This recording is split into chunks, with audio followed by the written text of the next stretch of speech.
Hello, Joy friends. Welcome to Once Upon a Storybook as we continue Anne of Green Gables by Lucy Maud Montgomery. Today we are reading chapter 27, Vanity and Vexation of Spirit. Marilla, walking home one late April evening from an aid meeting, realized that the winter was over and gone with the thrill of delight that spring never fails to bring to the oldest and saddest, as well as to the youngest and merriest. Marilla was not given to subjective analysis of her thoughts and feelings. She probably imagined that she was thinking about the aides and their missionary box and the new carpet for the vestry room. But under these reflections was a harmonious consciousness of red fields smoking into pale purpley mist in the declining sun, of long, sharp-pointed fir shadows falling over the meadow beyond the brook, of still, crimson-budded maples around a mirror-like wood pool, of awakening in the world and a stir of hidden pulses under the gray sod. The spring was abroad in the land, and Marilla's sober, middle-aged step was lighter and swifter because of its deep, primal gladness. Her eyes dwelt affectionately on Green Gables, peering through its network of trees and reflecting the sunlight back from its windows in several little coruscations of glory. Marilla, as she picked her steps along the damp lane, thought that it was really a satisfaction to know that she was going home to a briskly snapping wood fire and a table nicely spread for tea, instead of to the cold comfort of old aid meeting evenings before Anne had come to Green Gables. Consequently, when Marilla entered her kitchen and found the fire black out, with no sign of Anne anywhere, she felt justly disappointed and irritated. She had told Anne to be sure and have tea ready at 5 o'clock, but now she must hurry to take off her second-best dress and prepare the meal herself against Matthew's return from plowing. "I'll settle Miss Anne when she comes home," said Marilla grimly, as she shaved up kindlings with a carving knife and with more vim than was strictly necessary. Matthew had come in and was waiting patiently for his tea in his corner. "She's gadding off somewhere with Diana, writing stories or practicing dialogues or some such tomfoolery, and never thinking once about the time of her duties. She's just got to be pulled up short and sudden on this sort of thing. I don't care if Miss Allen does say she's the brightest and sweetest child she ever knew. She may be bright and sweet enough, but her head is full of nonsense, and there's never any knowing what shape it'll break out in the next just as soon as she grows out of one freak she takes up with another. But there, here I am saying the very thing I was so riled with Rachel Lynde for saying at the aid today. I was real glad when Miss Allen spoke up for Anne, for if she hadn't, I know I'd have had something too sharp to say to Rachel before everybody. Anne's got plenty of faults, goodness knows, and far be it from me to deny it, but I'm bringing her up and not Rachel Lynde, who'd pick faults in the Angel Gabriel himself if he lived in Avonlea. Just the same, Anne has no business to leave the house like this when I told her she was to stay home this afternoon and look after things. I must say, with all her faults, I never found her disobedient or untrustworthy before, and I'm real sorry to find her so now." "Well, now, I don't know," said Matthew, who, being patient and wise and above all hungry, had deemed it best to let Marilla talk her wrath out unhindered, having learned by experience that she got through with whatever work was on hand much quicker if not delayed by an untimely argument. "Perhaps you're judging her too hasty, Marilla. Don't call her untrustworthy until you're sure she has disobeyed you. Maybe it can all be explained. Anne's a great hand at explaining." "She's not here when I told her to stay," retorted Marilla. "I reckon she'll find it hard to explain that to my satisfaction." "Of course, I knew you'd take her part, Matthew, but I'm bringing her up, not you." It was dark when supper was ready and still no sign of Anne. Coming hurriedly over the Log Bridge or up Lover's Lane, breathless and repentant with a sense of neglected duties. Marilla washed and put away the dishes grimly, and then, wanting a candle to light her way down the cellar, she went up to the east gable for the one that generally stood on Anne's table. Lighting it, she turned around to see Anne herself lying on the bed, facing downward among the pillows. "Mercy on us," said astonished Marilla. "Have you been asleep, Anne?" "No," was the muffled reply. "Are you sick, then?" demanded Marilla, anxiously, going over to the bed. Anne cowered deeper into her pillows as if desirous of hiding herself forever from mortal eyes. "No, but please, Marilla, go away and don't look at me. I'm in the depths of despair, and I don't care who gets ahead in class or writes the best composition or sings in the Sunday school choir anymore. Little things like that are of no importance now because I don't suppose I'll ever be able to go anywhere again. My career is closed. Please, Marilla, go away and don't look at me." "Did anyone ever hear the like?" the mystified Marilla wanted to know. "Anne Shirley, whatever is the matter with you? What have you done? Get right up this minute and tell me. This minute, I say. There now, what is it?" Anne had slid to the floor in despairing obedience. "Look at my hair, Marilla," she whispered. Accordingly, Marilla lifted her candle and looked scrutinizingly at Anne's hair, flowing in heavy masses down her back. It certainly had a very strange appearance. "Anne Shirley, what have you done to your hair? Why, it's green." Green, it might be called, if it were an earthly color, a queer, dull, bronzy green with streaks here and there of the original red to heighten the ghastly effect. Never in all her life had Marilla seen anything so grotesque as Anne's hair at that moment. "Yes, it's green," moaned Anne. "I thought nothing could be as bad as red hair, but now I know it's 10 times worse to have green hair. Oh, Marilla, you little know how utterly wretched I am." "I little know how you got into this fix, but I mean to find out," said Marilla. "Come right down to the kitchen. It's too cold up here, and tell me just what you've done. I've been expecting something queer for some time. You haven't got into any scrape for over 2 months, and I was sure another one was due. Now then, what did you do to your hair?" "I dyed it." "Dyed it? Dyed your hair? Anne Shirley, didn't you know it was a wicked thing to do?" "Yes, I knew it was a little wicked," admitted Anne, "but I thought it was worthwhile to be a little wicked to get rid of red hair. I counted the cost, Marilla.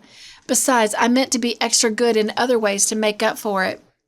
"Well," said Marilla sarcastically, "if I decided it was worthwhile to dye my hair, I'd have dyed it a decent color at least. I wouldn't have dyed it green." "But I didn't mean to dye it green, Marilla," protested Anne dejectedly. "If I was wicked, I meant to be wicked to some purpose. He said it would turn my hair a beautiful raven black. He positively assured me that it would. How could I doubt his word, Marilla? I know what it feels like to have your word doubted, and Miss Allen says we should never suspect anyone of not telling us the truth unless we have proof that they're not. I have proof now. Green hair is proof enough for anybody, but I hadn't then, and I believed every word he said implicitly." "Who said? Who were you talking about?" "The peddler that was here this afternoon. I bought the dye from him. Anne Shirley, how often have I told you never to let one of those Italians in the house? I don't believe in encouraging them to come around at all." "Oh, I didn't let him in the house. I remembered what you told me, and I went out, carefully shut the door, and looked at his things on the step. Besides, he wasn't an Italian. He was a German Jew. He had a big box full of very interesting things, and he told me he was working hard to make enough money to bring his wife and children out from Germany. He spoke so feelingly about them, it touched my heart. I wanted to buy something from him to help in such a worthy object. Then all at once I saw the bottle of hair dye. The peddler said it was warranted to dye any hair a beautiful raven black and wouldn't wash it off. In a trice, I saw myself with beautiful raven black hair, and the temptation was irresistible. But the price of the bottle was 75 cents, and I had only 50 cents left out of my chicken money. I think the peddler had a very kind heart, for he said that, seeing it was me, he'd sell it for 50 cents, and that was just giving it away. So I bought it, and as soon as he'd gone, I came up here and applied it with an old hairbrush at the directions said. I used up the whole bottle. And oh, Marilla, when I saw the dreadful color it turned my hair, I repented of being wicked, I can tell you, and I've been repenting ever since. Well, I hope you'll repent to good purpose, said Marilla severely, and that you've got your eyes open to where your vanity has led you, Anne. Goodness knows what's to be done. I suppose the first thing is to give your hair a good washing and see if that will do any good. Accordingly, Anne washed her hair, scrubbing it vigorously with soap and water, but for all the difference it made, she might as well have been scouring its original red. The peddler had certainly spoken the truth when he declared that the dye wouldn't wash off. However, his veracity might be impeached in other respects. "Oh, Marilla, what shall I do?" questioned Anne in tears. "I can never live this down. People have pretty well forgotten my other mistakes. The liniment cake and setting Diana drunk and flying into a temper with Miss Lynde, but they'll never forget this. They will think I am not respectable. Oh, Marilla, what a tangled web we weave when we first practice to deceive. That is poetry, but it is true. And oh, how Josie Pye will laugh. Marilla, I cannot face Josie Pye. I am the unhappiest girl in Prince Edward's Island." Anne's unhappiness continued for a week. During that time, she went nowhere and shampooed her hair every day. Diana alone of outsiders knew the fatal secret, but she promised solemnly never to tell, and it may be stated here and now that she kept her word. At the end of the week, Marilla said decidedly, "It's no use, Anne. That is fast dye if ever there was any. Your hair must be cut off. There is no other way. You can't go out with it looking like that." Anne's lips quivered, but she realized the bitter truth of Marilla's remarks. With a dismal sigh, she went for the scissors.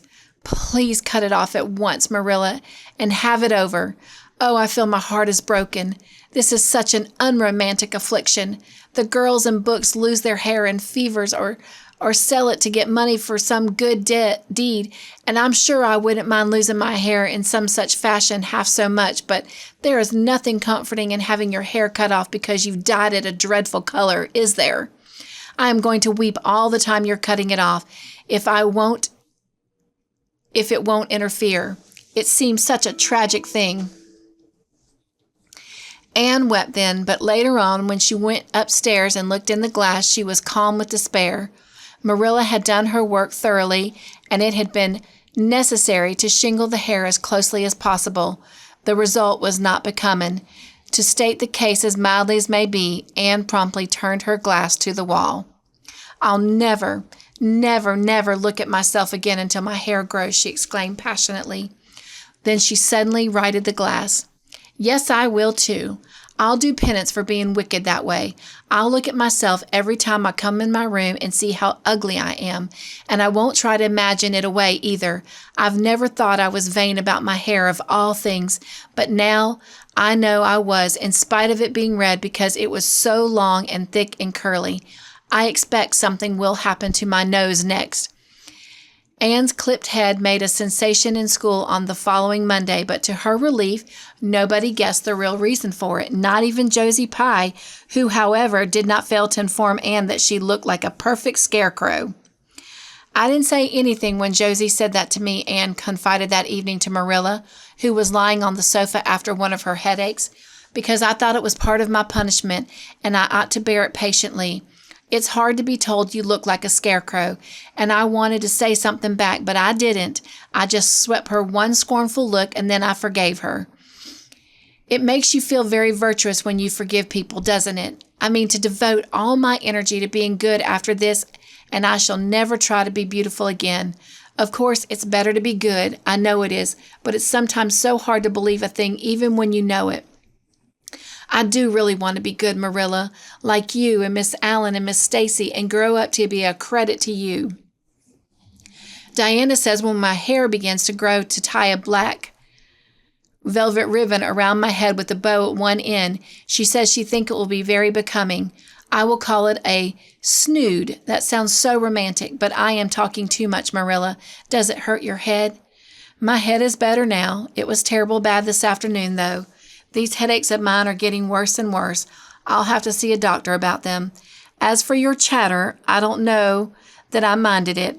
I've got used to it, which was Marilla's way of saying that she liked to hear it.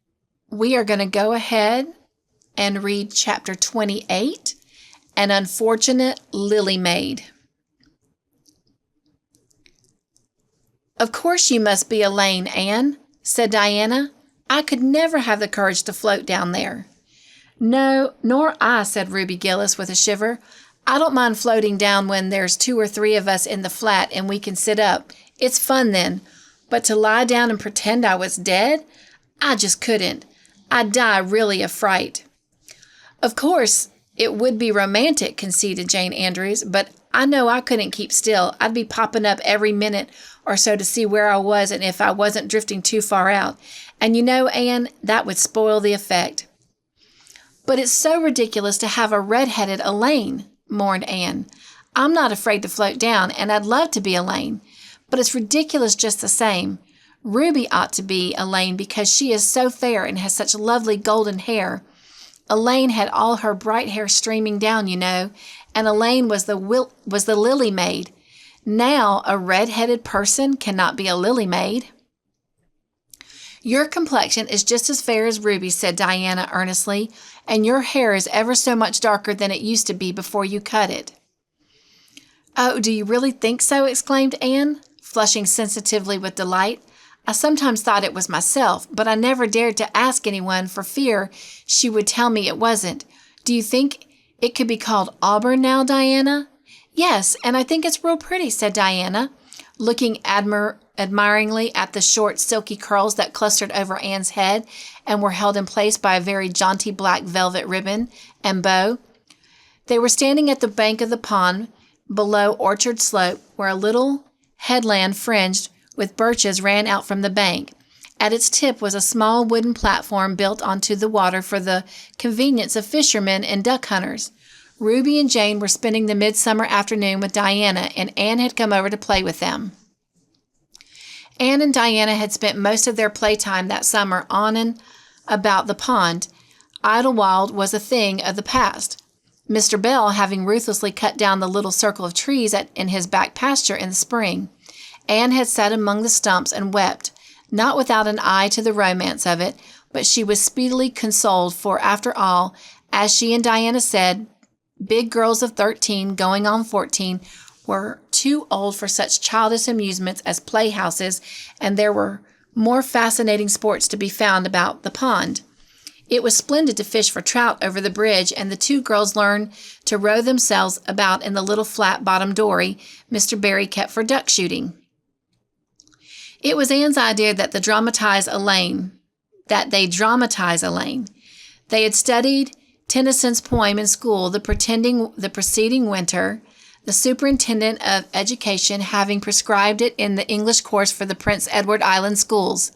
They had analyzed and parsed it and torn it to pieces in general until it was a wonder there was any meaning at all left in it for them, and Anne was devoured by secret regret that she had not been born in Camelot.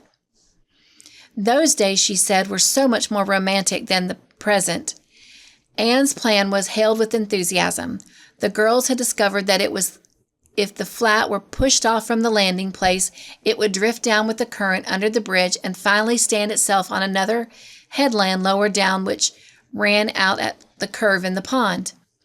They had often gone down like this, and nothing could be more convenient for playing Elaine. Well, I'll be Elaine, said Anne, yielding reluctantly, for although she would have been delighted to play the principal character, yet her artistic sense demanded fitness for it, and this, she felt, her limitations made impossible. Ruby, you must be King Arthur, and Jane will be Guinevere, and Diana must be Lancelot. But first you must be the brothers and the father. We can't have the old dumb servitor because there isn't room for 2 in the flat when one is lying down. We must pawl the barge all its length in blackest samite. That old black shawl of your mother's will be just the thing, Diana." The black shawl having been procured, Anne spread it over the flat and then lay down on the bottom with closed eyes and hands folded over her breast. "Oh, she does look really dead," whispered Ruby Gillis nervously, watching the still, white little face under the flickering shadows of the birches. "It makes me feel frightened, girls. Do you suppose it's really right to act like this? Miss Lynde says that all play acting is abominably wicked." "Ruby, you shouldn't talk about Miss Lynde," said Anne severely. "It spoils the effect because this is hundreds of years before Miss Lynde was born. Jane, you arranged this. It's silly for Elaine to be talking when she's dead." Jane rose to the occasion. Cloth of gold for coverlet there was none, but an old piano scarf of yellow Japanese crepe was an excellent substitute. A white lily was not obtainable just then, but the effect of a tall blue iris placed in one of Anne's folded hands was all that could be desired. "Now she's all ready," said Jane. "We must kiss her quiet brows, and Diana, you say, 'Sister, farewell forever,' and Ruby, you say, 'Farewell, sweet sister,' both of you as sorrowfully as you possibly can. And for goodness sake, smile a little. You know, Elaine lay as though she smiled. That's better. Now push the flat off." The flat was accordingly pushed off, scraping roughly over an old embedded stake in the process. Diana and Jane and Ruby only waited long enough to see it caught in the current and headed for the bridge before scampering off through the woods, across the road and down to the lower headland, where as Lancelot and Guinevere and the king they were to be in readiness to receive the Lily Maid. For a few minutes, Anne drifted slowly down, enjoyed the romance of her situation to the full. Then something happened not at all romantic. The flat began to leak. In a very few moments, it was necessary for Elaine to scramble to her feet, pick up her cloth of gold coverlet and pail of blackest samite, and gaze blankly at the big crack in the bottom of her barge, through which the water was literally pouring. That sharp stake at the landing had torn off the strip of batting nailed on the flat. Anne did not know this, but it did not take her long to realize that she was in a dangerous plight. At this rate, the flat would fill and sink before it would drift to the lower headland. Where were the oars? Left behind at the landing. Anne gave one gasping little scream, which nobody ever heard. She was white to the lips, but she did not lose her self-possession. There was one chance. Just one. "I was horribly frightened," she told Miss Allen the next day, "and it seemed like years while the flat was drifting down to the bridge and the water rising in it every moment. I prayed, Miss Allen, most earnestly, but I didn't shut my eyes to pray, for I knew the only way God could save me was to let the flat float close enough to one of the bridge piles for me to climb up on it. You know the piles are just old tree trunks, and there are a lot of knots and old branch stubs on them. It was proper to pray, but I had to do my part by watching out and well, I knew it.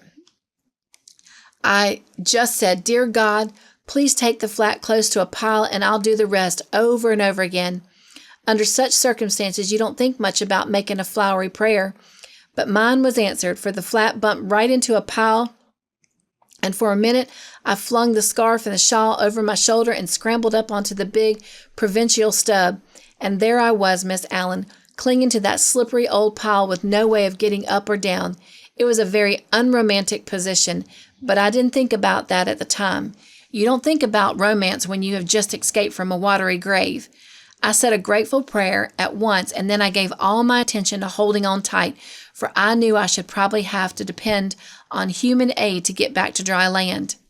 The flat drifted under the bridge and then promptly sank into midstream.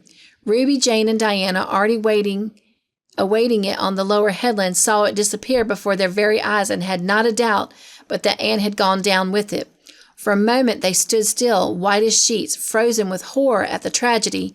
Then, shrieking at the top of their voices, they started out at a frantic run up through the woods, never pausing as they crossed the main road to glance the way out of the bridge. Anne, clinging desperately to her precarious foothold, saw their flying forms and heard their shrieks. Help would soon come, but meanwhile her position was a very uncomfortable one. The minutes passed by, each seeming an hour to the unfortunate Lily maid. Why didn't somebody come? Where had the girls gone? Suppose they had fainted, one and all? Suppose no one ever came? Suppose she grew so tired and cramped that she would hold on no longer? Anne looked at the wicked green depths below her, wavering with long, oily shadows, and shivered. Her imaginations began to suggest all manner of gruesome possibilities to her. Then, just as she thought she really could not endure the ache in her arms and wrists another moment, Gilbert Blythe came rowing under the bridge in Harmon Andrew's dory. Gilbert glanced up and, much to his amazement, beheld a little white, scornful face looking down upon him with big, frightened, but also scornful gray eyes. "Anne Shirley, how on earth did you get there?" he exclaimed. Without waiting for an answer, he pulled close to the pile and extended his hand. There was no help for it. Anne, clinging to Gilbert Blythe's hand, scrambled down into the dory, where she sat, drabbled and furious, in the stern with her arms full of dripping shawl and wet crepe. It was certainly extremely difficult to be dignified under the circumstances. "What has happened, Anne?" asked Gilbert, taking up his oars. "We were playing Elaine," explained Anne frigidly, without even looking at her rescuer, "and I had to drift down to Camelot in the barge. The flat. The flat began to leak, and I climbed out on the pile. The girls went for help. Will you be kind enough to row me to the landing?" Gilbert obligingly rowed to the landing, and Anne, disdaining assistance, sprang nimbly on shore. "I'm very much obliged to you," she said haughtily as she turned away, but Gilbert had also sprung from the boat and now laid a disdaining hand on her arm. "Anne," he said hurriedly, "look here. Can't we be good friends? I'm awfully sorry I made fun of your hair at that time. I didn't mean to vex you, and I only meant it for a joke. Besides, it's so long ago.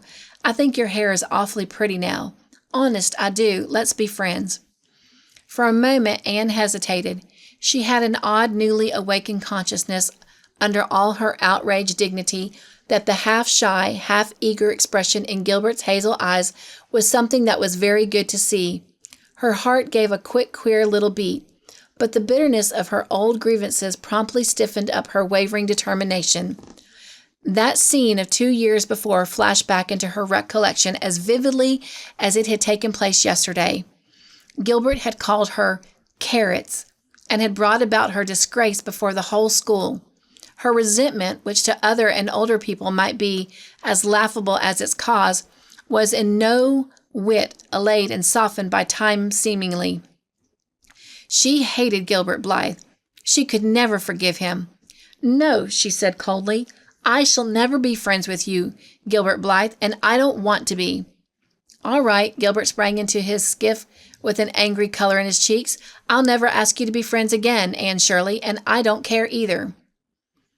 He pulled away with swift, defiant strokes, and Anne went up the steep, fernly little path under the maples. She held her head very high, but she was conscious of an odd feeling of regret.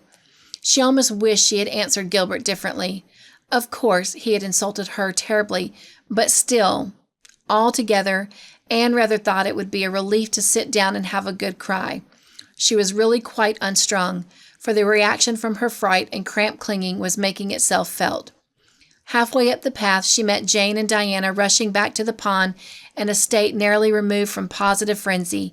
They had found nobody at Orchard Slope, both Mr. and Mrs. Barry being away. Here Ruby Gillis had succumbed to hysterics and was left to recover from them as best she might, while Jane and Diana flew through the haunted wood and across the brook to Green Gables. There they had found nobody either, for Marilla had gone to Cromarty and Matthew was making hay in the back field.